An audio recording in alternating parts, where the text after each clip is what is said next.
I'm Chase Briscoe, driver number 14 Ford Mustang for Stewart Haas Racing, and you're watching William Blackwell on YouTube.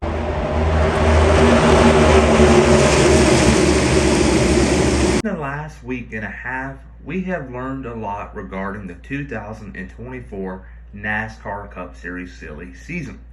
Early last week, Front Row Motorsports announced they were re-signing both drivers Todd Gilliland and Michael McDowell of the 34 and 38 car for the 2024 season and beyond on a multi-year deal. Earlier this week, we heard rumors of Colleague Racing getting ready to finalize a deal with Austin Hill, and yesterday Austin Hill announced that he is returning full-time with Richard Childress Racing in the Xfinity Series for the 2024 season and beyond, also on a multi-year deal there. So that makes the 31 car wide open, and also the 10. Right now the 42 seems like to be the only done deal with John Hunter Nemechek, but the 10 and 31 are still available. There is, however, one solid driver that is still out there by the name of Zane Smith, because all signs are indicating right now that he is not going to return in the trucks in 2023. His time has ran its course, and he is looking elsewhere. Whether or not that means changing his team and manufacturer, so be it. Stewart Haas Racing has Eric Almirola in the 10 car right now, and he is doing a mediocre job, but Stewart Haas Racing as a whole is struggling, so you really can't judge him off of performance because you really don't know what's going on. It's going to take a long time to get over it. So Eric Almirola may just say, you know what, this is going to take 2-3 seasons to get over this, what we got going on. I'm just going to call it quits.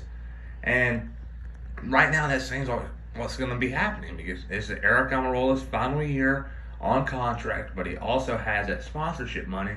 And the sponsorship money is what keeps him and drivers with teams for many years. And that's why Denny Hamlin may ultimately Joe Gibbs Racing at the end of the year, is just because of sponsorship money, and Eric Almirola has it. So if he's going to want to stay, he will, but if he doesn't, Zane Smith is going to be the first option. So here's what I believe will play out. So if Eric Almirola returns, Zane Smith going to Colleague Racing, I believe, will be the best scenario, and Almirola in the 10. But if he retires, Zane Smith is definitely going to be the 10-car driver. There are no ifs and buts.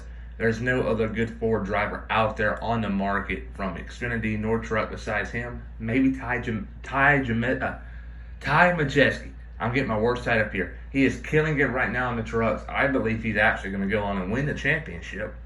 But Haley Deegan, overrated, and that's my personal opinion. A lot of people might disagree, but she's with a team whose 3 cars are in the playoffs, and her truck is a distant outside. So she cannot be in contention, obviously. Xfinity, there's really not much going on there besides Cole Custer and Riley Herbst. Not really impressed by Riley Herbst. I think he's a tad bit overrated. Cole Custer had his moment in Cup, got depromoted, and I just think, though, you got to give him some time. Not next year, nor the year after. I think it's going to take a couple of years to get them going. But Zane Smith is going to be the best option to go with.